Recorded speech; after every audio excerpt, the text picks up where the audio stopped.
When they saw the star, they were overjoyed. On coming to the house, they saw the child with his mother Mary, and they bowed down and worshipped him.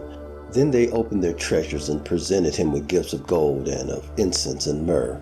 Matthew chapter 2, verses 10 through 11.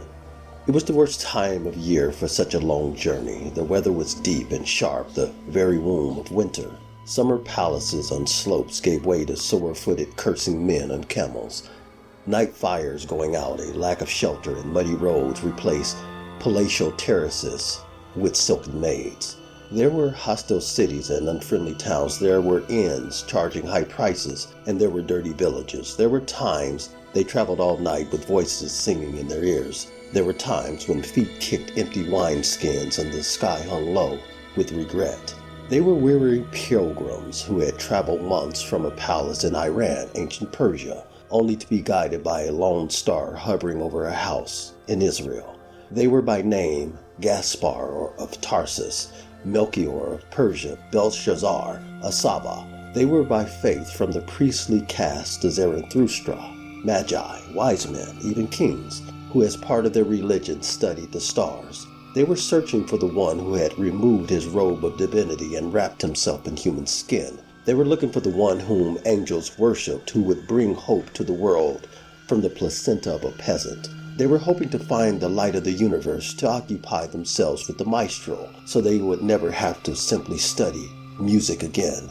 As they reached the temperate valley, amidst the snow and the fog of the afternoon, the capricious monotone of a journey's end, they stopped, exhausted by the thought of being slapped again by the wave of broken dreams or being overlooked again in the endless race to the top of the mountain. They were afraid to trust again, tired of their mail or prayers coming back to them with no return address. So they sat for a half hour among the violins of self-pity, mingled with the memories of cracked crowns. That's when the youngest amongst them went in all alone to see the child. He found that he was like himself, for he seemed to be of his own age and appearance, and he came out full of wonder. Then in went the second, who was a man of middle age, but to him the child seemed to be of his own age and appearance, and he came out quite dumbfounded.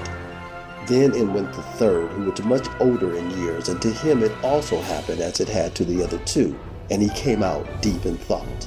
When they were all together, each told the other what he had seen, and they were much amazed and resolved that they would all go in together. So in they went all together and came before the child and saw him in his real likeness and of his real age. And they all reached out in unison to touch him. 6 hands at an open door fell on hands and knees. They had seen birth and death, but this was different. Like death, this was hard, yet easy. Like life, this was bitter, yet sweet. Then they worshipped him and offered him gold and frankincense and myrrh. And as they returned to their palaces, their kingdoms still clutching other gods, they prayed that every soul mount the stairs and turn the handle on the door of immeasurable peace from the one who was birthed into the cold night and then slept on the sunrise of eternal hope, uninterrupted possibility.